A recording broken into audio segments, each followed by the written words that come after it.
You're fooling yourself. God, a myth for the weak. Look at the world. Chaos, suffering. Where's your savior now? What kind of man are you? Always second guessing, never decisive. Real men lead, you follow. You falter, pathetic. Choices define you. She deserves better. Your love is weak, unreliable. How long would teach you to see he's a fraud? You're an apple rock. You're crumbly sand.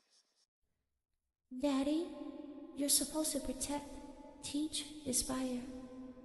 But look, failures pile up. What legacy are you leaving? The battle within never ends.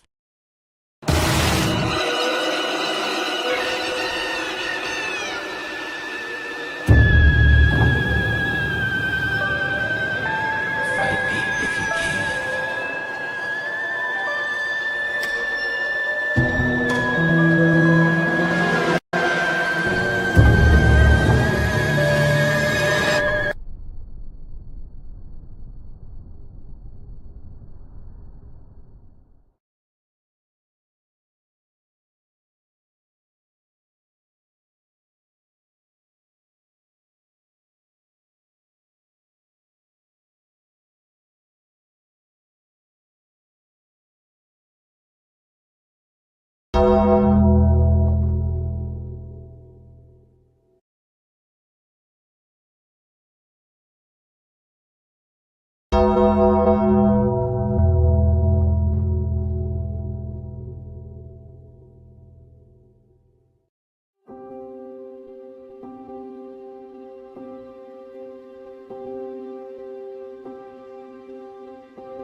Extraterrestrial,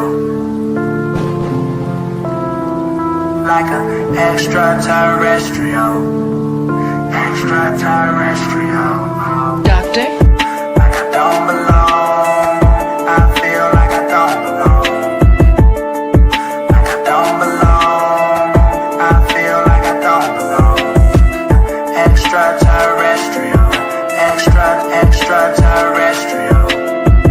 Extraterrestrial, extraterrestrial. Like I don't belong, I feel like I don't belong. Like I don't belong, I feel like I don't belong. Extraterrestrial, extraterrestrial. Extraterrestrial, extraterrestrial. Extraterrestrial, like an extraterrestrial, extraterrestrial. Like I don't belong, I feel like I don't belong. Like I don't belong, I feel like I don't belong. Extraterrestrial,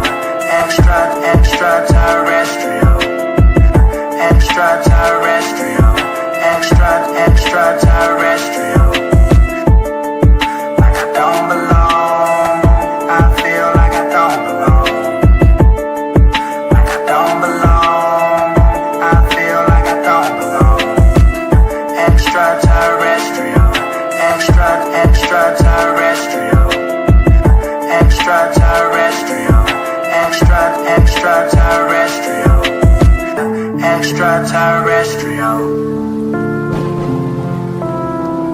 Like an extraterrestrial. Extraterrestrial. Doctor? Like I don't belong. I feel like I don't belong. Like I don't belong. I feel like I don't belong.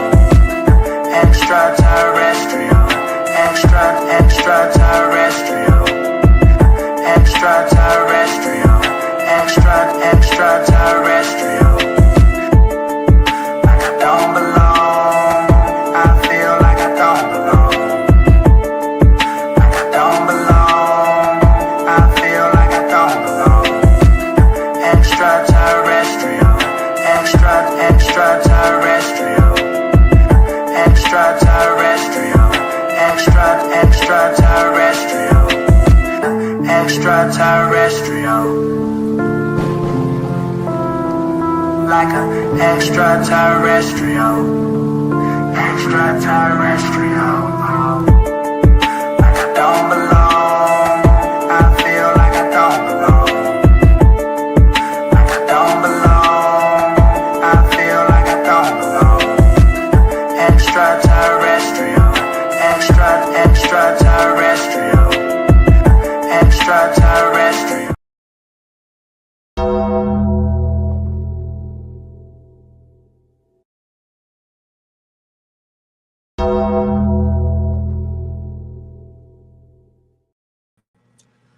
What's going on, y'all? Welcome back to the BTSI show. I'm host Chris J. Thank you guys for tuning in. And as you guys can see on YouTube, Facebook, and Twitch, don't worry, I'm doing all right. Ain't nothing much change about me. Just maintaining and pushing through like I always do.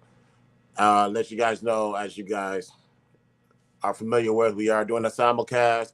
We are broadcasting live on Facebook, YouTube, obviously, Twitch, and Clubhouse. My boy Content is on the Clubhouse stage.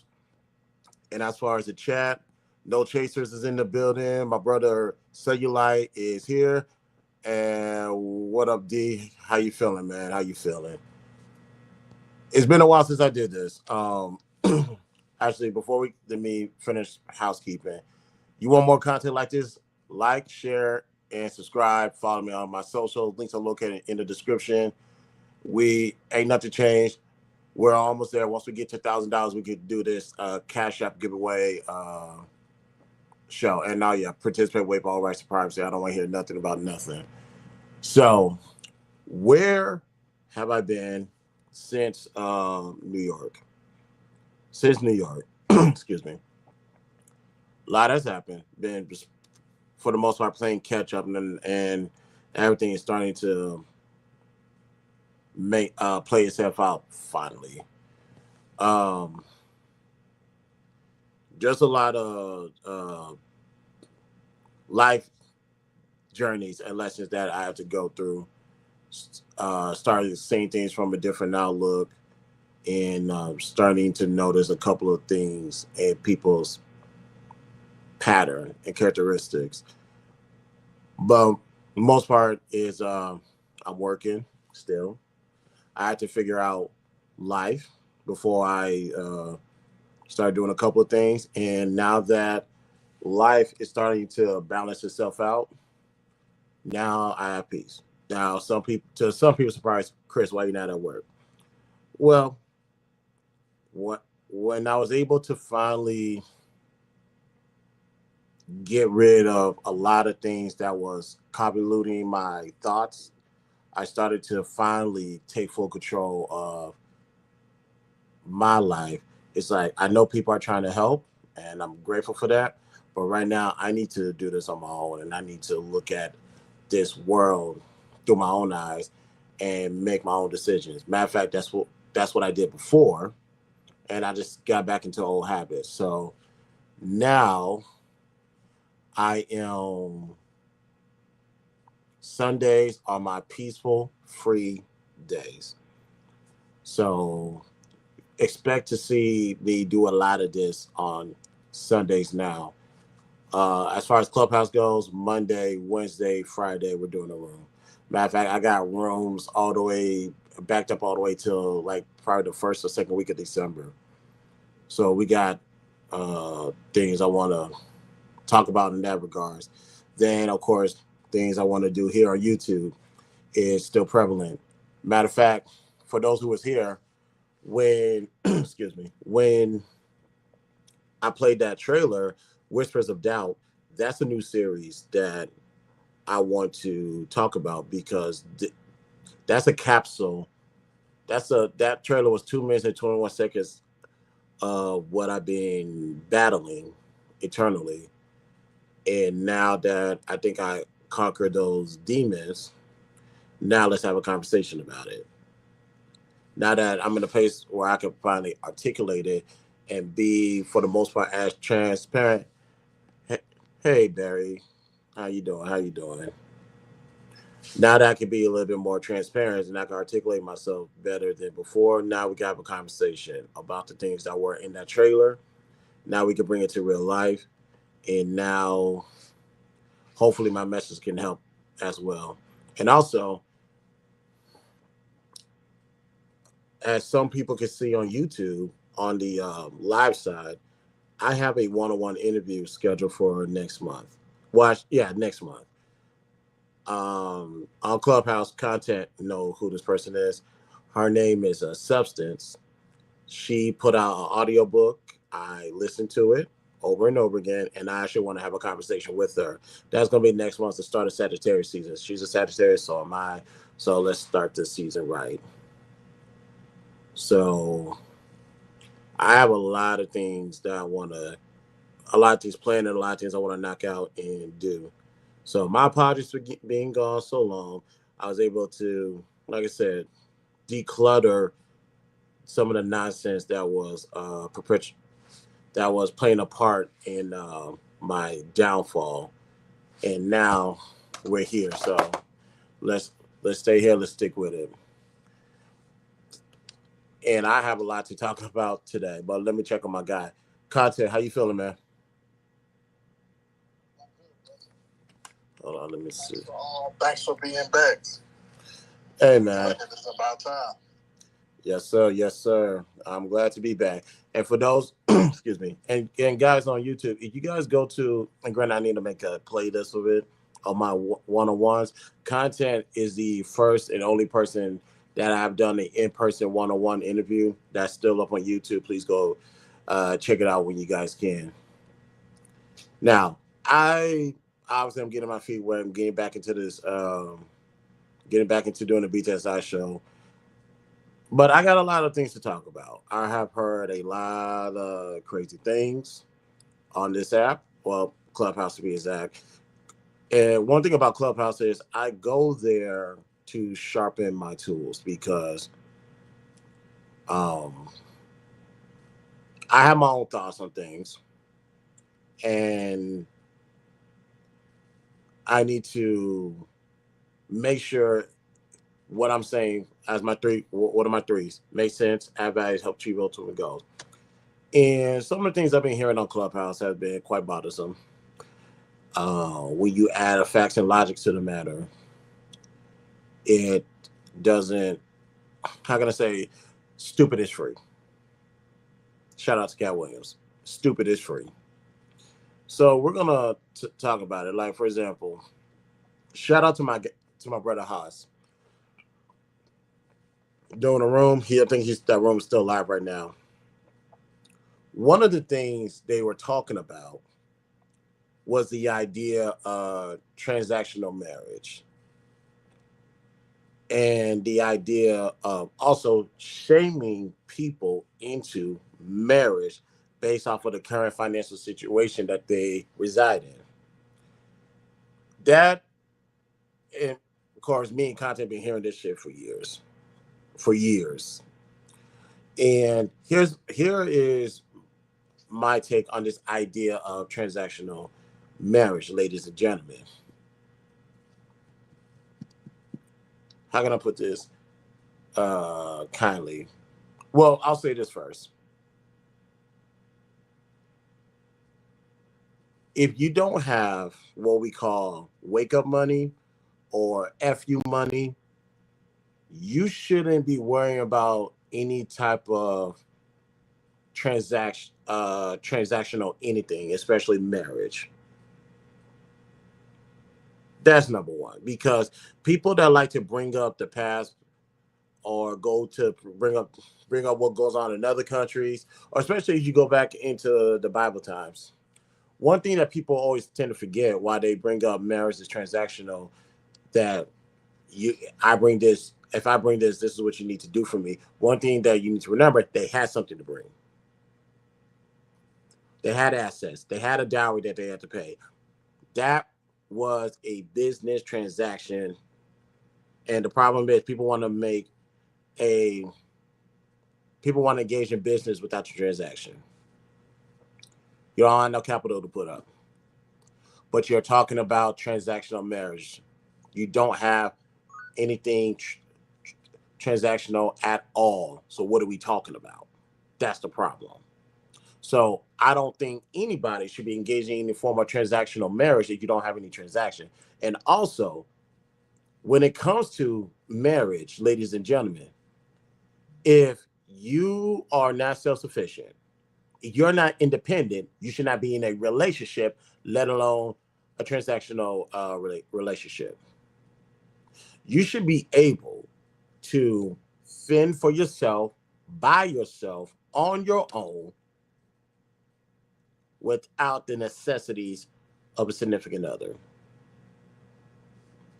For those who's watching me on YouTube, y'all see my background. This is by myself.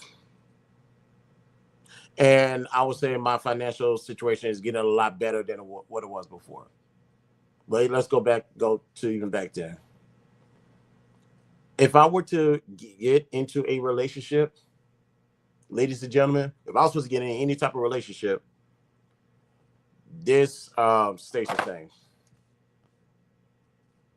All this back here stays the same. Lights, food, water, all this other stuff, and the stuff that I choose to bring in this house, all that stays the same.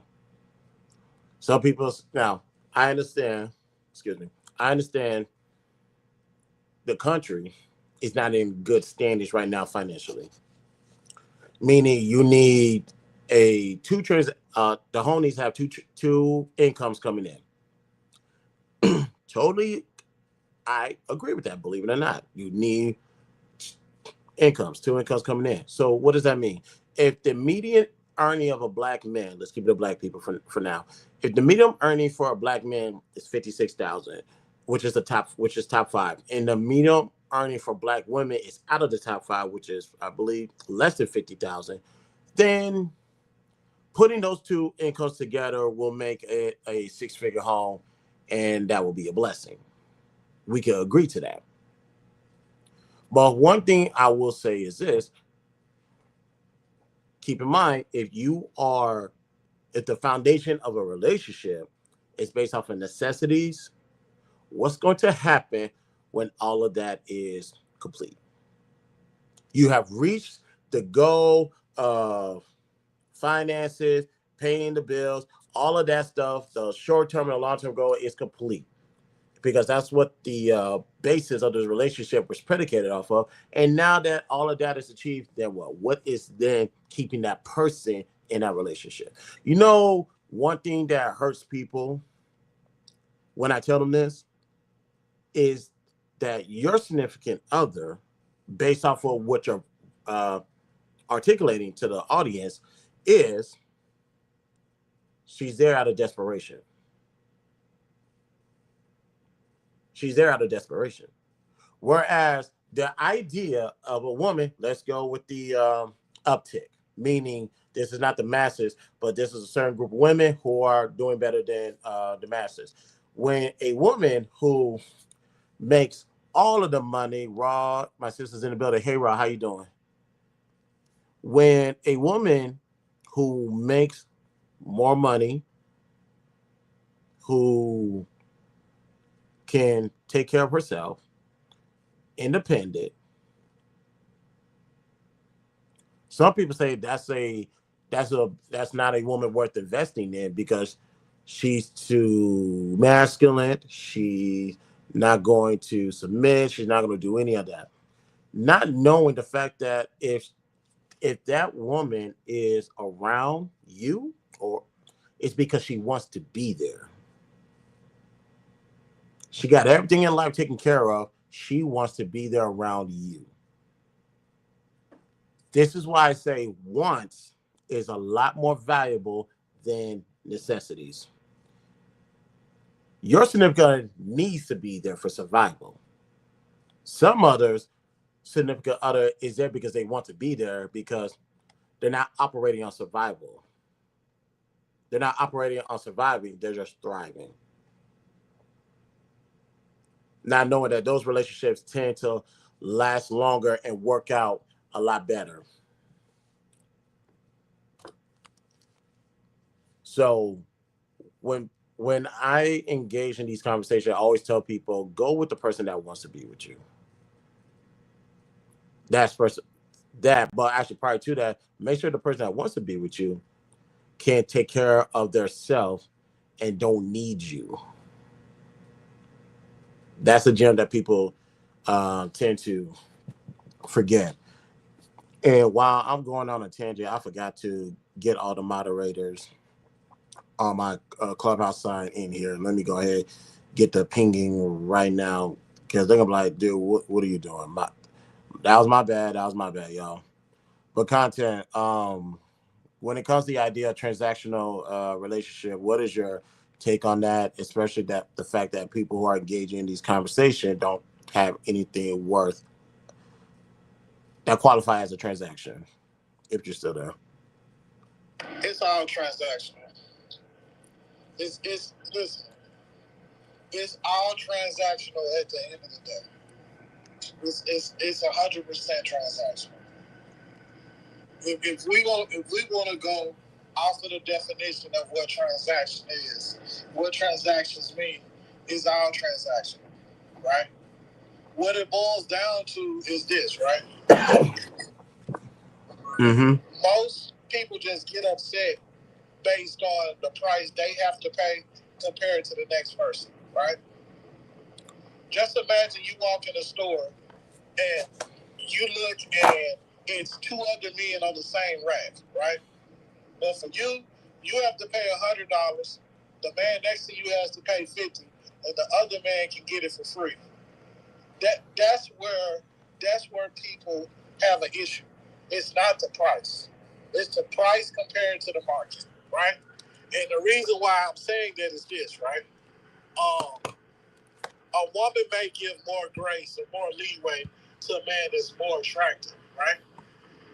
But that doesn't necessarily mean he's going to get a different level of love because it's based on the woman still. He just gets a different level of access. That's the point that I'm saying. It's all transactional at the end, but people get upset based on the price of entry.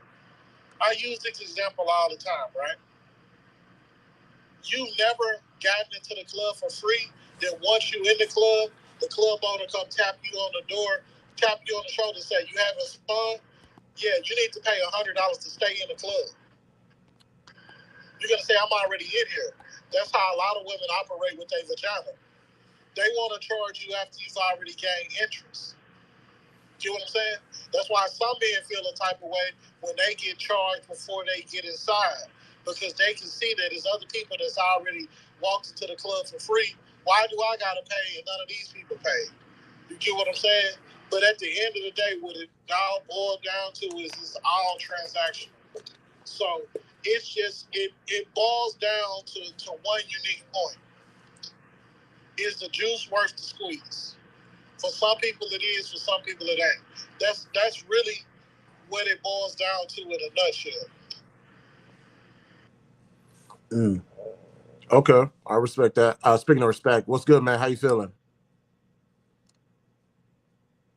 Doing great. How you doing? What's going on, concept? What's going on? Chilling, man.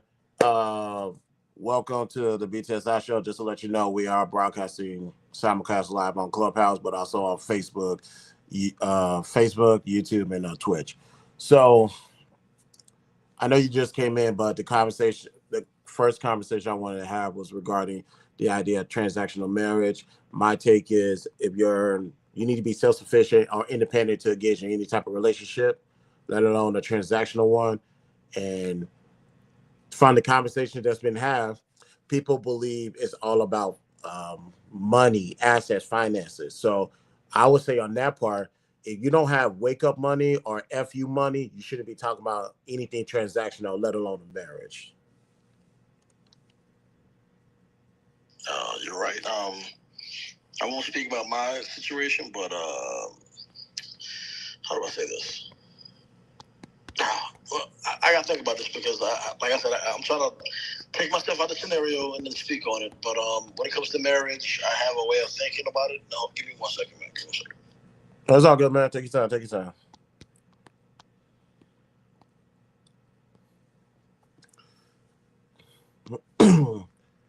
But that was, ladies and gentlemen, that was my take on it. And I think when it comes to, and also that's another thing I want to speak about when it comes to these relationships. They're talking about leverage. What do you have to leverage over men? What do men have to leverage over women? And they usually want to go to finances. Um, you guys, we're going to talk about that. Let me see. When do I have this room set up for? I don't think it's any time soon, but let me check because I have a list of things that I need to talk about. Yeah, it's having leverage predatory. That is going to be a room on November 12th at noon Central Standard Time. So in three, yeah, so in 3 weeks, that's what we're going to talk about is leverage predatory. And the only reason why I'm asking that question is because from, let me turn that off. Sorry. And the reason why I'm asking that question is because everyone's saying you need to have leverage over women in a relationship. However, I'm trying to remember something happened recently where somebody had leverage, but that was only to trap that person. Oh, never mind. I just thought about it, and I'm gonna let her tell her story whenever she talks about it. I won't go in details with that. I just remember who it was. But when it comes to leverage, you can't. It's for the simple fact that there are some people who use it as a way to do whatever you want to do whatever you want to do, as far as manipulating them into a corner or into some type of slave mentality, if that makes sense. So that's why I was going to ask. We're going to have that conversation in 3 weeks. It's leverage predatory, and just have a deep dive regarding that. I'm gonna love that conversation because I already know what the answer is.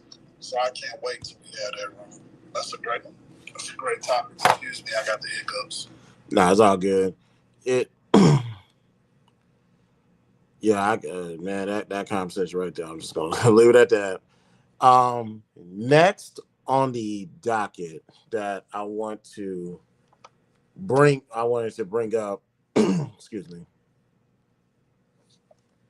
was the idea. We had this conversation. The idea of men and women being friends. The idea of men and women being friends.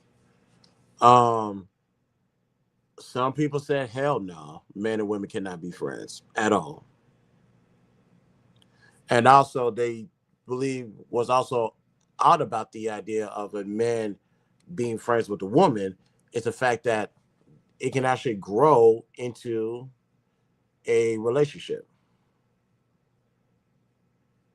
And then from that relationship goes goes a little bit further to either walking down the aisle or, as a shout out to Amber from IRL, you proposing to me today, we in the courthouse the next business day, and now we're officially married on paper.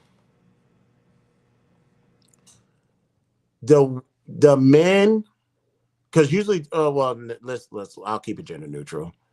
I hear more men saying this right now, but if I had to really go back and think about it in totality, it's about a Here's the fair forecast for balance. tomorrow in Houston. Hey, Alexa. Look for lots of sun, with a high of 86 degrees Fahrenheit and a low of 67 degrees. Yeah, thank you for the weather day update that I didn't ask, which is actually good because I don't have to wear no hoodie tomorrow. So the idea that men can't be friends with women. Let me start with that. The reason why men believe that they cannot be friends with men, also on YouTube, I dropped a link. If you guys want to pull up, you're more than welcome to. The idea that men cannot be friends with women, I like to ask. I always ask them, why can you not be friends with the woman? And it's always gonna hit. It's gonna go down to the obvious. Um, Everything's physical. Eyes. I'm gonna want to fuck. I can't have no friends that are attractive. Because end up fucking them. Which is you also saying that if you do have a female friend, she's very unattractive, and that's the only reason why you keep her around you is because of sex. They say it's in a man's nature, and what I guess vice versa for the women. See, here's something that I've always said. I've stated. I've always believed. I didn't find the right words to articulate until probably in the last 2 years. What's the difference? What is the big difference between men and animals? Rules, standards, principles, belief system, whatever. That separates men from animals.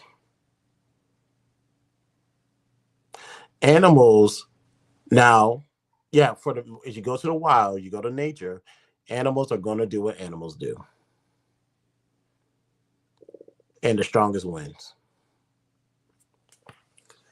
When people say men move off of nature, all that's saying is you have no self-restraint.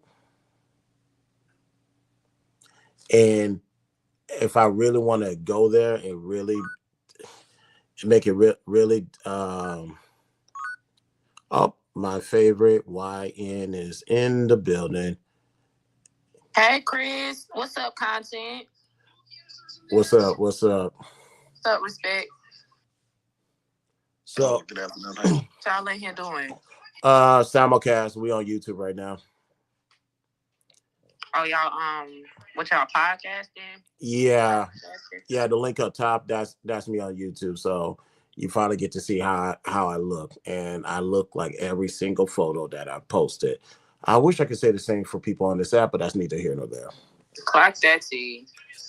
What you talking about on your podcast today? Right now, I want to talk about the idea of the first topic was about transactional marriage.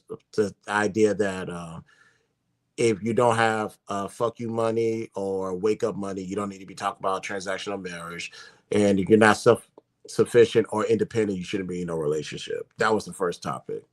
The current topic right now is when it comes to the idea of men and women being friends, why do people believe that that's not possible? I said, if you're going to move off of a nature, that means you have no real principles to stand on, no morals to hold you back, and no foundation to keep you in the borders of how to operate. So anybody that says it's a man's nature, or even women as well, it's like, so all right, thank you for being honest. That means I can't be around you, because that means at any time you can move off your nature, and that's going to compromise what I have going on, and you can't be around me personally. So that's the topic we on. But what you think, Yums? I like the topic of the men and women being friends conversation. I think I hear that a lot, especially on Clubhouse. A lot of people say that they can't be friends with a woman, and a lot of women say they can't just be friends with a man, or a man just doesn't want to be friends with them. And sometimes it's a specific age group or a specific demographic of people that have this perspective. But I do believe that men and women can maintain a platonic relationship where nobody is trying to just have sex with each other, or we don't got a date. We can still bring value. And I think it goes to speak to how we look at each other as a whole. You know what I mean? Like how men view women and how women view men. If you don't see like value or purpose inside of this person outside of like sex and intimate relationships, it really speaks a lot to character. I think that's an interesting conversation. You need to open that wide open for sure. Yeah, because we talked about that. I think maybe a week or two ago, and just to bring it back, excuse me, just to bring it back, it's the fact that I always hate when men say none of my female friends can be attractive because um I'm gonna end up fucking one of them or whatever. And also the idea that if you have attractive female friends, you must be gay. You haven't slept with any of them. So I always found that to be it's like you it's like when people say a certain group of people are predators, it's shit like that that gives them credence. And I gotta sit back and be like, this is why I tell people to stop talking. Or at the bare minimum, don't speak for me because you're gonna make me look bad. And I don't want people to think what you're articulating is my belief system, which is not. I can have plenty of I have been surrounded by attractive females, especially for my adult life. I could count on one hand how many times we slept together, and that's only because that is a mutual decision that we decided. No coercing, no putting anybody in an uncomfortable position. That's something we did. But other than that, our friendship wasn't based off of that. And the fact that some people say it has to be. It also goes to the part that of them saying women are good for one thing, and I don't agree with that at all. You get what I'm saying? Yeah, and I think that it's also probably like a lack of discipline on both sides as well. I think people are kind of over sexualized or hypersexual. So, when they see attractive people, it's a few things. Like this question is like that's a very very loaded topic. So I really appreciate. Hey, Elegant, happy Sunday. Happy Sunday, girlie. How are you? How you fellas doing? Good. I'm feeling real good. I just finished my dinner. I'm drinking me a little wine. I'm chilling. Right, I'm still cooking mine. I made a roast, so it's taking a little long, but I'm just letting it flow. How you ladies doing this evening? Hey, Content. I came in here to see how you was doing. I'm so glad to see you on the app. Yeah, I was wondering where you was at. Yeah, I just life be life. Hey. But also to Chris, to what you were saying though, do you think that it's a discipline thing as well? Or on the other side too, I think it's the fact that some people not used to shit. You know what I'm saying? Like if you meet a woman and she's not used to being around a man that has a certain amount of resources, or she's not used to being around men that are down to earth and they see you value in her outside of like trying to fuck her, they can like literally just genuinely be around her and be themselves. Some people not used to being around those type of people, and I think it's the same thing with men. When they see attractive women, they don't want to just be friends with that attractive woman because they're not used to that. Right. You're exactly right, because sheep come in the sheep clothing and the wolves come in the sheep clothing. So once you meet one wolf, it's hard to not think that everybody else isn't just a wolf in disguise as well. And you're exactly right. I've met a lot of women in my life that just couldn't believe that a man wasn't just trying to get their panties the first night. And when you tell them like, okay, yeah, I'm a man, I love to have sex, but I'm not looking to, every time I meet a woman, I'm just trying to sleep with you. That's why some women have been surprised before when I turned them down. It's just like, I don't even know you. You get what I'm saying? I'm not going to lie and say I have never had a one-night stand. But if I meet a woman who's just eager to sleep with me, I think it's a setup. I think something is going on. I'm good. You get what I'm saying? Mm-hmm. But there are some women, they will take that and be like, what's wrong with him? you don't want this, everybody wants. You kind of get what I'm saying? So Right. I think there are a lot of women who aren't used to men who don't have alternative motives, if you get what I'm saying. So when they meet these dudes, it's like, no, you not like that, you're lying. Because I've heard women say, it's not that they don't like good dudes. Hey, Content, you're in the Matrix.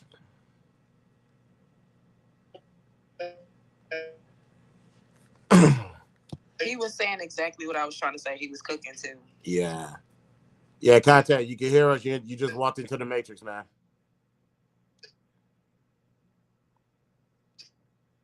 Hold on, let me, well, we're just going to let him, we're going to let him get, be able to fight his way out of that. Elegant. The question on the today is conversation we had for the past couple of weeks. It's the idea of right now, can men and women be friends? Obviously, I say yes. I'm a walking testament to that. That men and women. Oh, hey, Content, you was in the Matrix the whole time, man. I just want to let you know you was in the Matrix. So whenever you're ready, just come back off the mic and I'll give you the mic. But Elegant. Can y'all hear me now, or am I still in the Matrix? No, we can hear you now. We can hear you, Content. What I'm saying is, I like what Yum said, because pretty much to sum it up, is sometimes you battling with people's insecurities. So I remember, I recently, you ever run back into somebody that you used to talk to, and you be like, damn, you be trying to remember like why y'all stopped talking. You get what I'm saying? Yep. So I ran back into this woman that I used to talk to, and I'm not gonna lie to you, Chris. Them yams was yamming, the skin was glowing. You know what I'm saying? And like I rarely ever go to City Trends, but I'm gonna tell you, City Trends has always been my go-to spot to get cheap socks and underwear, right? Because I'm cheap. So, and I rock Curve cologne. So if I go to City Trends, if I pop in City Trends, I'm there to buy bulk socks for cheap, underwear, and sometimes I grab me some Curve cologne. So, you can also find some nice home decor items in there too, by the way. That he has. No, for sure. Or bathroom stuff, but yeah. So I'm a cologne connoisseur. So if any of y'all were ever to come to my house, you would be like, where the fuck did you get all this stuff? Like, I've been literally collecting cologne since I was 18 years old. I easily have at least 200 different bottles of cologne, like, for sure. Right. So the point that I'm saying is, like, I got at least, like, 12 different types of Vons. I got, like, at least 12 different types of creeds. Some of these motherfuckers is $400 a bottle, along with like regular shit like Curve and No Shaker Bottle, like regular stuff. But long story short, I go up in the City Trends and I'm like, man, let me give me some socks and some cologne. I run into her. She happened to be in that bitch. You know what I'm saying? And she buys stuff for her son. We exchange numbers and we get on the phone, and I instantly realize why me and her stopped talking. It's because she got severe fucking trust issues. This woman then told me that she don't believe anything that come out of a nigga mouth. Nothing. Ma'am, I can't. Damn. She didn't told me that. But she had a fucked up father.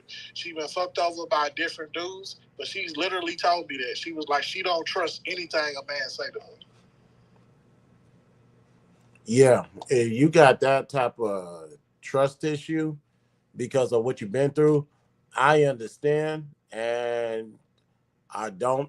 All I'm gonna say is that maybe being by yourself is the best, because what you're gonna do is self-sabotage the relationship, and we're about to get in. That's gonna be the next topic we're about to get into, because you have something that, because man after man, whether it be your father, whether it be your brother, grandfather, uncles, whoever, they damage you to the point to where you can't trust nothing a man is saying.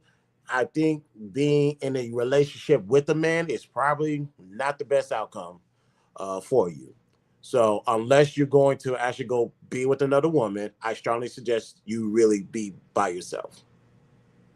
No, but I appreciate a person that can come out and say that they're struggling or battling with dating because of X, Y, and Z, so they choose to opt out. And that's why I don't think that people should downplay a person. Like, I know we got these people out here that everybody healing and everybody spiritual and religious and they trying to find God and all of that shit like that. But I do think it's a different side to that. I do think that there are people that actually recognize that they have a problem when it comes to dealing with other people. And I say that because I was one of those people. I tell people all the time, like, before like getting in a relationship, I understand that the attitude is something that I need to work on. The way that I talk to people is something that I need to work on. So before I get into a relationship and fuck over like the relationship or curse out a good man or have a bad attitude towards a good man, I would rather work on that before getting, deep in or into a committed relationship. And I think that would be appreciated by most men. Instead of you getting in there, damaging him, wreaking havoc on his life, especially if he's a peaceful being, a peaceful person, he's not bringing any drama to you, or vice versa. If you're a peaceful woman and this man recognizes that he's still dealing with certain things, like, and it doesn't take away from their character, because some of these people actually do be good people. They just have flaws about themselves that they recognize needs to be fixed before they actually start getting into something serious. So I can appreciate the woman that says, I have trust issues, I have problems with trauma. I respect that woman because she's letting you know what's going on out the gate. So you have the option to take part in it, or you have the option to opt out. It's the ones that fake the funk, for me, that makes it difficult for dating. They put on this image like they're just, everything is okay, nothing is wrong, I'm healed, I can date, I can do all of these things, and then months down the line, the mask starts to come off. Like, she starts to reveal herself, or he starts to reveal himself, and it's a totally different person.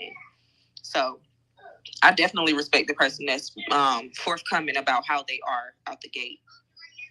And once somebody tell you that they fucked up, the only thing that you should be doing is exiting stage left. Because the sad part about this is this. Somebody will be fucked up and they will tell you that, hey, I'm fucked up. But they still want you to show up as a whole, complete person. And that's kind of fucked up, right? Because now you have to, what I'm not going to do, I'm not going to be proving my loyalty every day. Because there's going to come a time when people are going to have the ability to influence you. You get what I'm saying? And the worst thing that somebody can do is be in a situation to where they always have to prove themselves to somebody who don't trust them. Because it's like, now, how can I trust somebody that don't trust nobody? That means that you're most acceptable to be easily influenced to go against the grain. You kind of get what I'm saying? And at that point, it's like, I don't want to call it a liability, but it's going to always boil down to a power dynamic to where for the relationship to stay together, you're going to have to be the person fighting to keep the relationship together, if that makes sense. You get what I'm saying? But that's only if the person is not willing to fix whatever it is about themselves that is an issue. Like, and I think that some things can be worked with. Because if we being real, it's going to be something about every situation and every relationship that you don't like. And it's not just like a relationship with your boyfriend or your girlfriend or your husband or your wife. You got friendships that it's something about your friend that you be like, damn, friend, like, if you could just get this one thing together, you would be top tier. Like, just work on it. And they could actually actively be working on it, but that's something like, whatever that something is, it may not be something that can be fixed overnight. Like, it takes time, it takes progress, it takes unlearning certain behaviors, relearning certain things. So you just gotta be mindful of those things as well. It's no relationship that you go into, friendships, relationships, co-workerships, no, none of that shit is gonna be 100% tenfold. You know what I mean? So with that, I wanted to talk about that. We can transition into the next topic when it comes to self-sabotage. Are you the self-sabotagee or are you a self-sabotager? And real quick.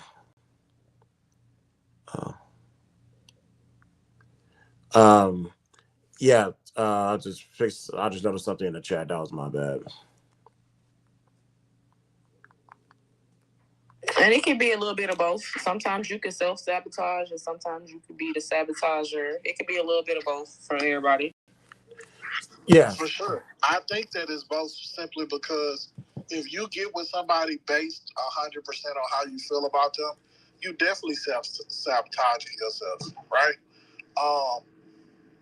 There are a lot of people, Chris, who will just ignore red flags based on the fact that it's like, and I've seen it myself, Chris. And after speaking to so many women, this is what I've learned. There are some women that they are just so picky, and there's nothing wrong with being picky, but they're just so picky that they rarely find men that they actually like. You get what I'm saying? Outside of them finding a man attractive, right? But them finding it's so rare for them to find a man that they actually like that once they find a man that they like, there is no more rules. Like, it's like these rules are for the men that I kind of like. I meet a man that I really like, the fuck I need rules for. Get that shit out of here. Do you kind of get what I'm saying, Chris? But if she's meeting a man that she really likes, that means some of the rules are being followed anyway. Like, and that's the part that I think people don't understand. Like, if I come across a man and I'm like, okay, I like him, that means something about this man is checking off some of my boxes. Whether it's him having a sense of humor, that's a check off for me. Like, he's doing something that I like. He knows how to talk to me. That's a check. That's something that I like. He's doing something that I like. He's attractive. That's something that I like. That's a check off on my box. So, yeah, of course they're going to like those men a little bit more because he's checking off the boxes. And I think men think women are so shallow that we only look at attractive men and it's like, oh, your rules go out the window. Some of these attractive men are fucking dickheads. The only thing they have about themselves, going for themselves, is the fact that they're attractive. And men say this shit all the time. Attractive does not mean that you're smart. It doesn't mean that you're able. It's some bad bitches that y'all done ran into and they bird brains between the ears. They not funny. They don't have no sense of humor. They not down to earth. You can't hold a fucking conversation with the bitch for more than 2 minutes. It's the same with these attractive men. Some of these men are so attractive, that's their whole personality. They don't got shit else going for themselves except for like, what else can you do for me outside of the fact that you're cute, dude? Outside of the fact that you're handsome. That's not a check off on the boxes. Like, that dude can get left in the wind as well. Like, you're gonna get left the fuck behind if you think the only thing you can bring to me is a good looking face. Get the fuck out of here with that shit. I will turn a nigga down quick. Like, no, you're not bigger than the program, because a lot of women be making these niggas' head feel like it's so big because he looks so good and he's so fine. And man, please, that shit is some shallow bullshit. Women don't give a fuck about you being a pretty boy, bitch. So I mean, you say that, but that's the truth. Women don't give a fuck about, bro. I'm gonna tell you that women have rules, but it's like the rules only matter so much because there are some people that not only break the rules, it's like those rules was never there to be in the beginning. Like, I've seen plenty of men say they don't want a single mother, and then that right single mother come along. They don't give a fuck about none of that. Fuck that. I don't care if she got a single mother. I kill behind her. I'm going to kill her baby daddy if he play with me. I've seen it. So what I'm saying is there are some people that compromise on everything, all of these boundaries and rules and standards. All of that shit is just stuff put in place to sound good until they meet somebody on a level that they normally couldn't attain. And once that person comes in the mix, it's just like, I don't care about none of this other stuff. Men and women. But everything is a give and take. So if you run across a woman, if you're a man that typically, or I'll say woman, if you're a woman that you don't have any children and you typically don't go for men that have children, but this man is checking off all of your other boxes, and the relationship that he has with his children or his child's mother doesn't compromise y'all relationship, like he's still able to maintain balance on both ends of the spectrum, there could be some negotiation going on there. The man is still able to maintain taking care of his children. He don't have no baby mama drama, and he still can do all the things that you need him to do. Some women will absolutely compromise, and I think it's the same on the other foot. There are men all day that'll say, "Oh, I don't want a woman, a single mother, a woman with a bunch of kids, and this and that and the third." But they're willing to compromise because that woman is meeting other requirements. So that thing may be I call it a small thing to a giant. That shit might not be the eliminating factor. It might not be, oh, I'm gonna just cancel her out just because she's a single mother, but she's checking off everything else. She's respectful to you. She's mindful of your feelings and how you operate as a person. She shows up for you in times that other people don't show up. You're not gonna cancel this woman out just based off of that solely. I don't think that's the case. I think it's just a little bit more primitive than that. So all I'm saying is I'm only going by shit that I've experienced. You get what I'm saying? I'm going by anecdotal. I've had women that I touched their stomach, and I literally touched a woman's stomach, and she told me we go together. I've literally met a woman, didn't know her for 2 weeks, fucked the shit out of her. We still don't know shit about each other, and she asked me, what are we? She not. So why you fucking the shit out of her? She not asking me what are we because I'm a hell of a guy. She asking me what are we because she like I want this feeling all the time. So what are we doing here? Because you ain't getting this pussy no more unless we together. And it's like that go back to my analogy of sometimes women do that shit. You put a price on it after you done already gave it to me, and it's like, and I don't have an issue with it, but it's just like why you can't do that up front. Let me know because I'm not the type of nigga that you can tell I don't want nothing serious. Then I fuck the shit out of you, and all of a sudden you want something serious. It's just not gonna work. Content. It's been a minute, but I just realized something from your story. It's called a free trial, brother. It's a marketing strategy. It's a free trial. Remember Clubhouse Plus? Clubhouse Plus lets you try it for a month. You like this shit, then you keep the shit. It's called a free trial. I'm saying that's her strategy. I think it's an ineffective strategy overall, but it does work for some companies. No. I'm only here because Zeus Network is currently down right now. If Zeus was on and popping and my app was active, I would not be saying what the fuck I'm about to say next. Hey, Megan, real quick. When you came on the stage, is it join or do you got to be or you got to raise your hand? Multiple people sent me an invite. No. I'm talking about on the stage right now. I feel like if you send me an invite, even if I deny it. Oh no, I don't. No, I appreciate you being on the stage. I'm just trying to ask on the icon. Was it join the stage or raise your hand? That's all I was verifying. Well, it was raised hand, but y'all had already sent me an invite. So okay, gotcha. Even though I denied the invite, I can still come up on the stage because the invite was already sent. Okay, that's cool. I was just double checking, but rock out. Yeah, content, you literally just proved my point. I said it 4 minutes ago. I said, I swear there's a bitch that loves the fuck out of content, but he probably don't want her because she's not a baddie. Y'all just be sitting here talking out y'all's ass. I'm not ever been on the record with saying I want a baddie. Most of the women I don't know. have been regular women. I don't know what's holding you back then, buddy, because most ugly people get hitched. Slight shade. Wow. No, it's real. Bro, when I say something positive, it's a problem. When I say something negative, it's a problem. Mango, for you, that's positive. Okay, so I like want a backhanded compliment, I guess. It's not a backhanded. Hold on. Calling somebody ugly who's ugly is not negative. It's a factual statement. Thank you. At least he's being mature about it.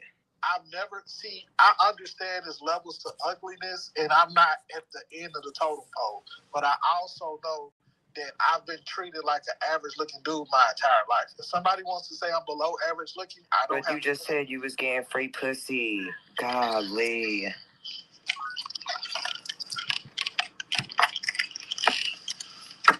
I hope it's for free.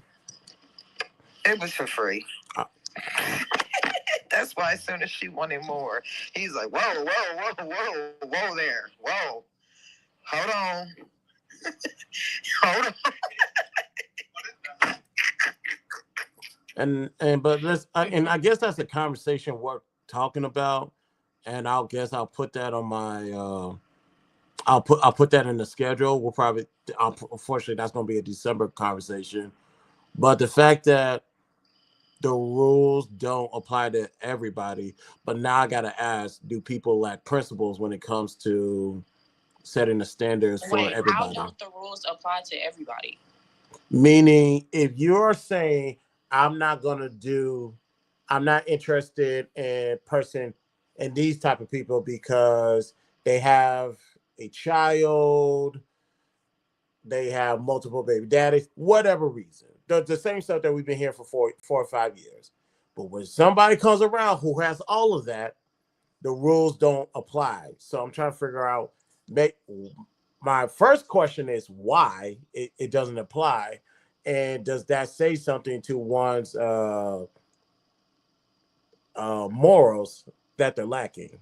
Because which applies to just because somebody chooses to bend the rules slightly, that doesn't mean the rules don't apply. Because I feel like if you're okay, let's say you're a guy that says you don't want to date a baby mama, right?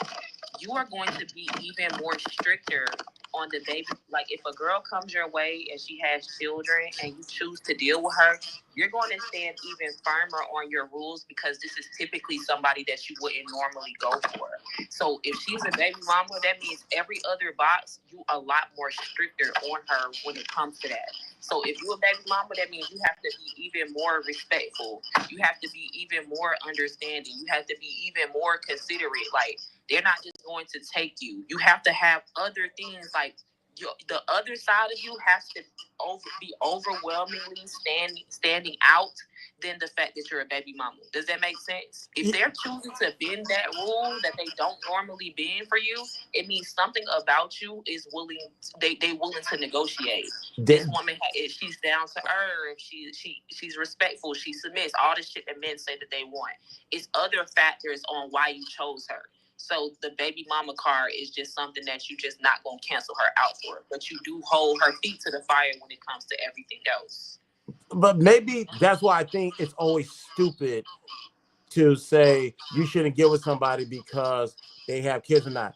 But knowing that can change based off of what someone has to offer. Can you mute your mic? I got him. I got him. Let's see. There we go. All right, cool. Yeah, I'm never going to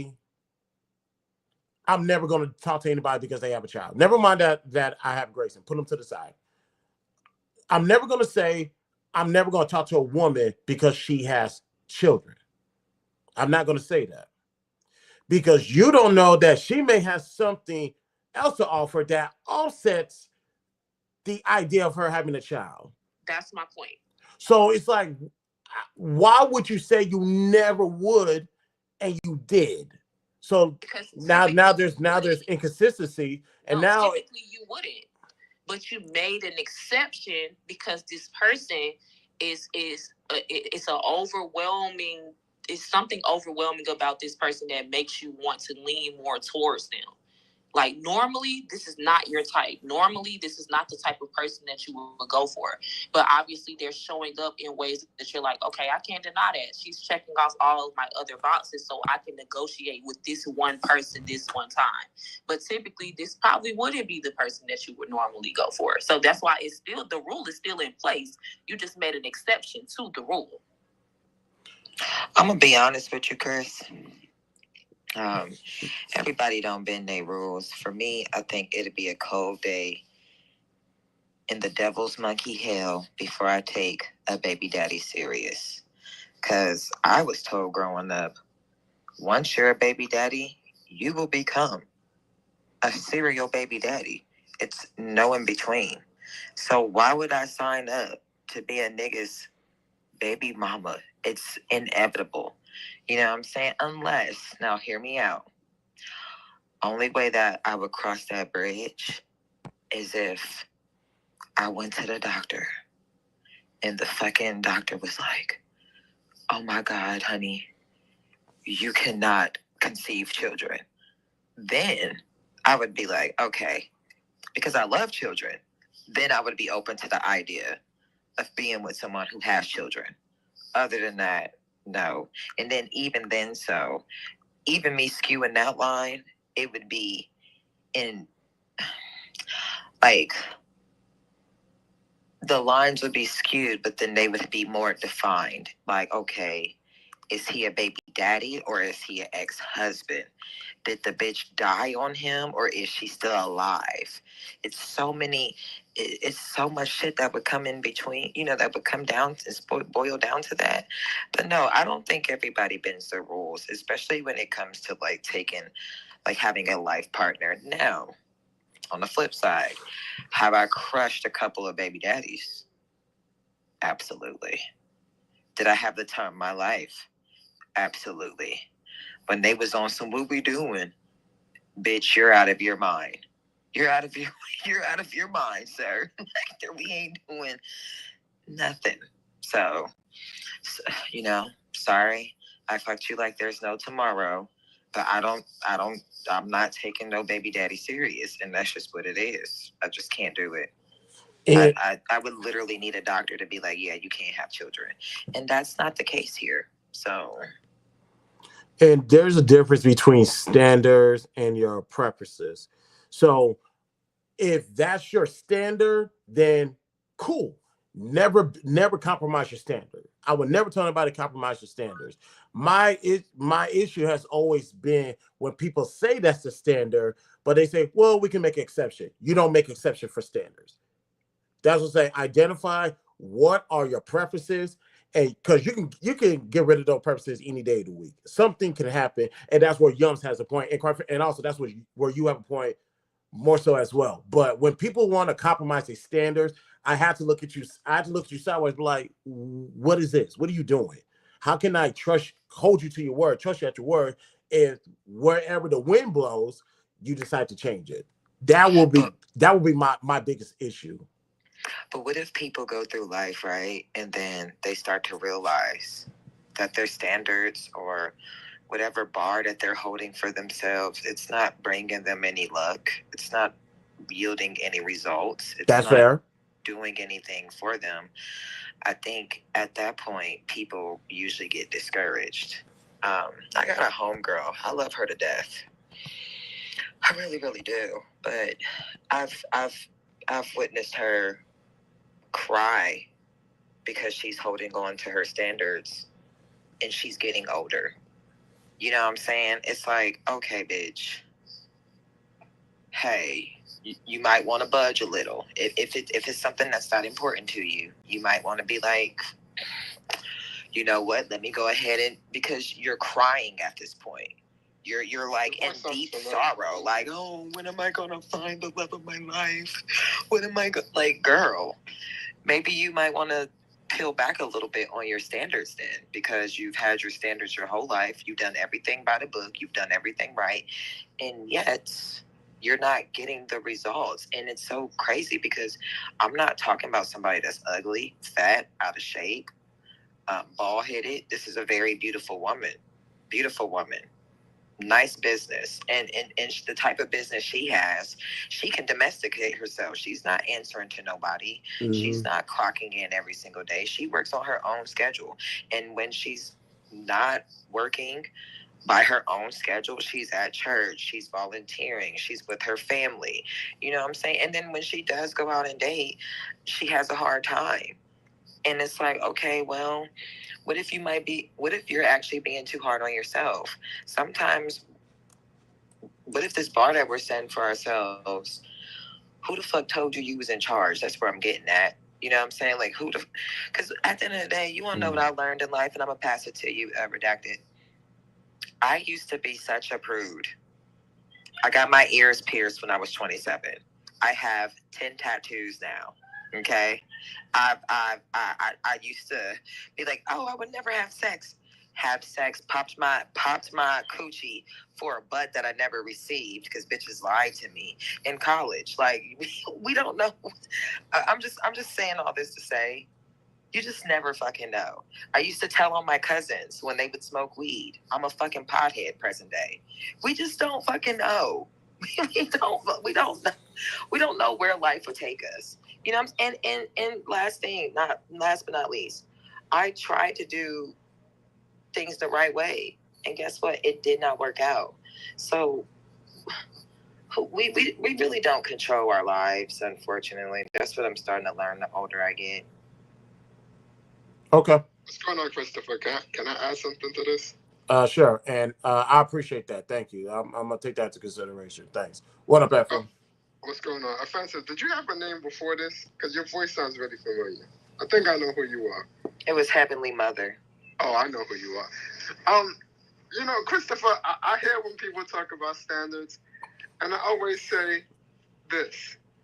If you never had it before, then it can't be your standard. I can't be like, yo, my standard is Instagram models, and I've never been with an Instagram model. I think standards are things that you actually had, not just the aspiration of something that you really want. You understand? Because it's like, if I say I run a mile in 12 minutes, that's my standard. I can't run a mile in 20 minutes and say my standard is, this. Because it's what you did. It's not what you want, it's what you did. You can't be like, as a woman, my standard is men that are 6'5" and make $300K a year. If you never had it before, like it's just what you're just doing is saying this is your aspiration.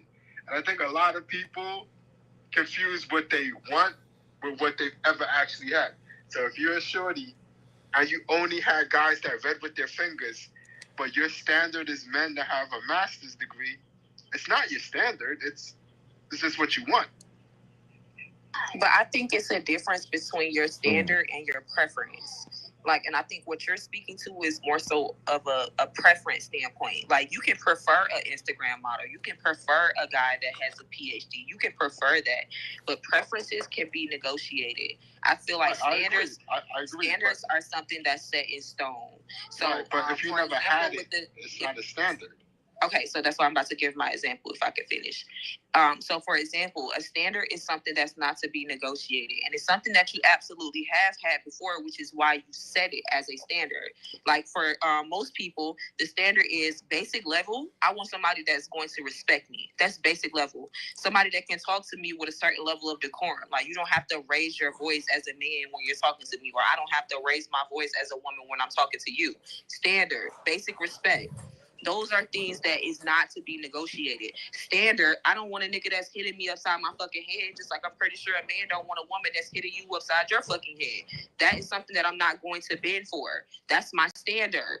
Another standard, somebody that can have a decent conversation. We don't have to argue, everything is not an argument. Some things is going to be an uncomfortable conversation. It may be a debate, but we know how to have we can at least meet common ground. Preference, on the other hand, the whole 6 feet tall, you're not a baby mama, you're not an Instagram model, you're not a dude that has a 6-pack with waves and all that shit. The shit that you're naming is preference. Preference absolutely can be negotiated. It absolutely can bend a little bit. And I think that's based off the standard. So if you meet my standard, I may bend my preference a little bit for you. If you're respectful, you know how to talk to women, you're chivalrous, you know how to take women out on a date. But my preferences are like 6 feet 6 tall, but you 5'8", and you're not, what most people would deem like attractive, physically attractive. I might bend my preference a little bit if you're meeting my standards. I think that's what most people are doing. Niggas gonna check off some boxes and they may not check off all the boxes when it comes to your preference, but when it comes to the standard, I'm very strict with that. That's something that I will not bend for you. Okay, so I wanna address Redacted, and I'm gonna address Heavenly Mother real quick. Redacted, I get exactly what you're saying. I think a woman's standard is what's on her resume, right? So if your resume is like, I got 3 kids by 3 losers is your standard because that's what's on your resume. Now, I hate to say it blunt like that because I know some women are going to feel a certain type of way, and there are men who have dated ain't shit women. If If all three of your exes was bald-headed women that didn't have shit going on, who was on EBT, that's your standard. You know what I'm saying? Overweight women on government assistance. And there's nothing wrong with drawing it out like that. See, people don't just want to call a spade because they want to pretty shit up. And it's just like, I get what you're saying. Your preference is what you want. Your standard is actually what's on your resume. If you got a baby by two different felons, then felon is your standard. A nigga that commit crimes, right? Okay. Now to address offensive. I think what it comes down to is this. Some people don't know how to win, right? Like, if you have a task or a goal that you want to achieve, right? That should be your number one objective. But there are some people who want to achieve their objective only one way. You get what I'm saying? There are some people who want to achieve the objective and their ego is in the way. You either want to be married or not. I understand people have these fantasies and these dreams that have been romanticized by entertainment and social media, where they want the big wedding or they want their paradise, but they want their paradise to look a certain type of way. That's why so many women were against Simone Biles, because Simone Biles shot her shot. But the thing is this, right? Why I always use her as an example. Not only did she shoot her shot, she got the ring. See, women can say what the fuck they want about their woman. Oh, her husband embarrassed her, her husband such and such, and she laughing at y'all. The nigga that she wanted put a ring on her finger, and a lot of women don't even understand that fucking concept. A lot of y'all don't want to shoot y'all shot at niggas. Y'all scared of rejection. You get what I'm saying? Some of y'all pride is just too big because you think what a man is supposed to court me, right? Sometimes niggas go out and they not even paying attention to your ass, right? So you either got to get his attention, you ain't got to say something to him first. But the point that I'm saying is there are some women who say they want to be married, but they don't want to do no extra work. There's nothing wrong with you coming up and sitting next to somebody at the bar, at least putting yourself in their presence. But there are some people that have these big ass fucking egos, and that's why they don't know how to win. Because they only want to win in one way. They want this shit to go the way that they want to do. You get what I'm saying?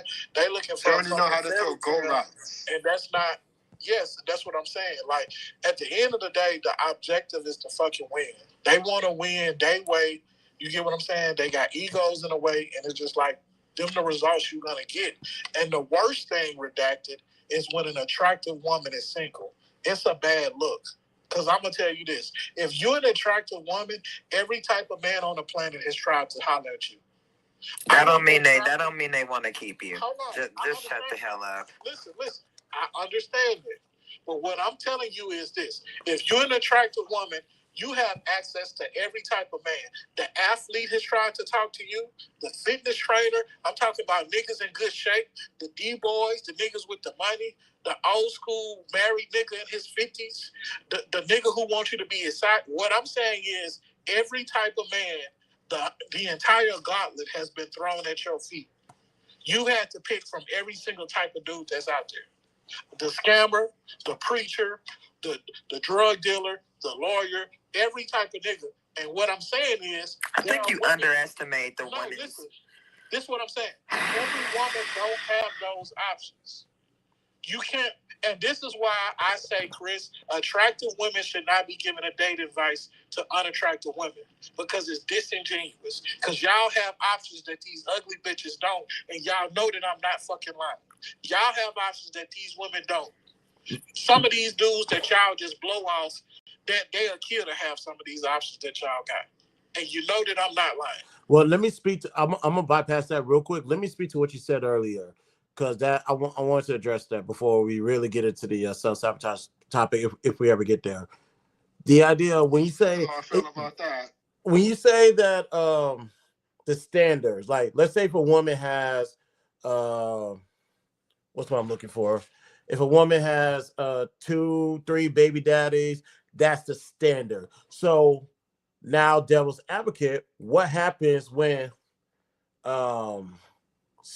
if that's a standard, that's a path. What happens if she gets somebody that is self-sufficient, independent, no kids. Then what? What do we call that? That's like a half-court shot. It could happen, but you wouldn't rely on it happening. It's a half-court shot. She could get it. That's what I'm saying. Like, they have the choice to pick from all of this shit. You don't think that there's a woman right now that couldn't have dated a dude who was going to school to be a dentist, but she chose somebody else over him? And I'm not going to say she chose a degenerate, but what I'm saying is these women have had the options to date some of these dudes when they were younger. Niggas who grew up to be lawyers. Niggas who grew up to be, who did something with their lives. I'm not trying to demonize the women. What I'm saying is, if I'm able to look at your dating resume and everything line up to where, thank God, you keep on making these same, it ain't nothing wrong with you. This just your taste. This just your speed. And can I offer some pushback? And real quick on Clubhouse, Ski Mask, what's good? How you? It's been a minute. They said, I believe the word I'm looking for is anomaly. That would be an anomaly. Half-court shot is an anomaly. It's not normal. It happens every now and then, but you can't rely on a half-court shot to win a basketball game. Like, you couldn't rely on that. I just want to say this. I want to push back on something. What's not normal, real quick? What he says is not normal is the fact that if you have a past and like you have multiple children, multiple child's father, the idea of you getting with a self-sufficient, independent adult that doesn't have any children, he said that part in of itself is an anomaly. Okay. I just want to say this. I just think that I'm gonna push back on what Content was saying. I think these are like computer programs, and they're limited, and they only know how to do what they know how to do. And the woman that's always had the D-boy, the scammer, she'll always default to that when it comes to selection. She'll never, ever pick the guy that's like sensible and smart, because that's her limitation. That's her ceiling. She don't know how to do that. That's completely untrue. She's gonna go exactly for what she's comfortable with, and she's gonna make the same choice over and over again. That's she's not not gonna. Like it's just, you can't escape your programming. That's how I see it. You just can't escape your programming. Escape your programming. That's not what I'm saying. Listen, what I'm saying is women have the choice to choose between certain dudes. I'm not going to say that there's a woman out there that's only dated drug dealers. Some of these women have dated drug dealers and then they've dated other dudes, but they just prefer drug dealers is what I'm saying. Right? I'm not trying to say that that's all these women want. But what I'm saying is if I look at your dating resume and it's only filled of niggas who were like characters, niggas who whoop your ass, niggas who go to jail, niggas who survive off being criminals, I'm going to say, well, baby, this is your type because this is mostly what you align with. That doesn't mean that she can't grow up in the future and want a business owner or want a dude that's, you get what I'm saying? But what I'm saying is when they're younger, they turn these dudes down because they deem boring or not fun. Yeah, I think that's their programming. I wouldn't say boring.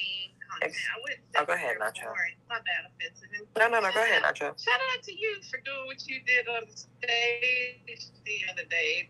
You know I'm going to always call people out.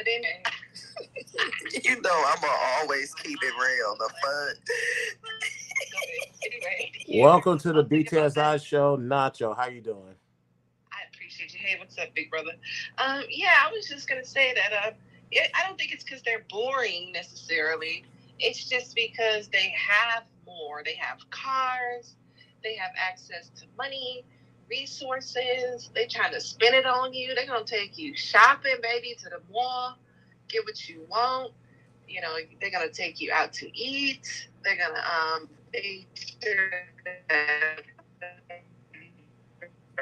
Nacho, take 2 steps to the left.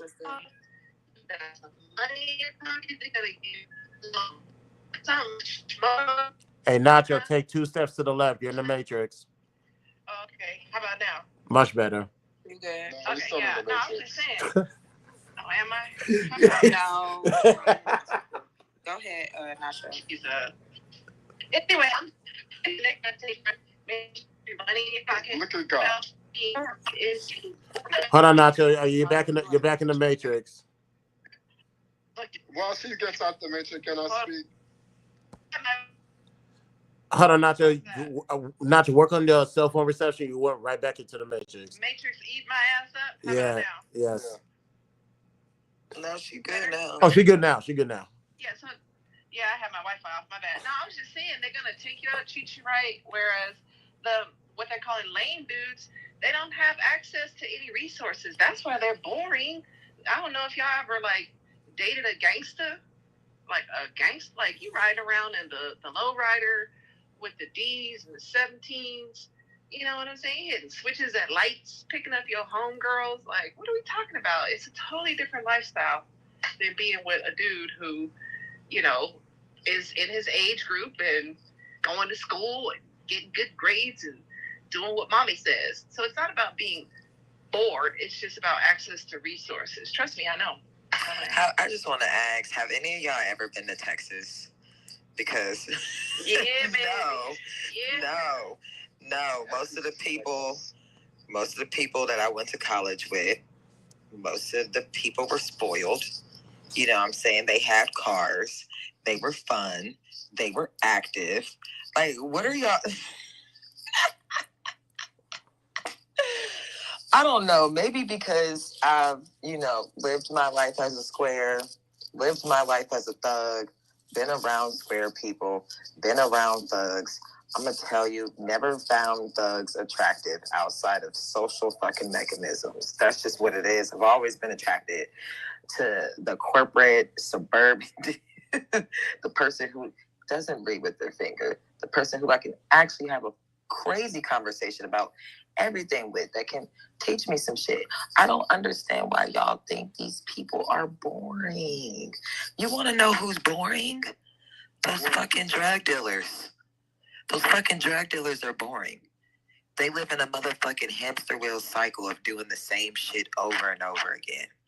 Drug dealers don't introduce you to nothing new. Drug dealers don't bring you to new horizons. Dudes in the hood who just know how to have 10 block radius hood nigga fun, they not putting you on nothing adventurous. I got friends that's from the hood, and I'm not gonna lie to you. I remember one day I went over their house after surfing.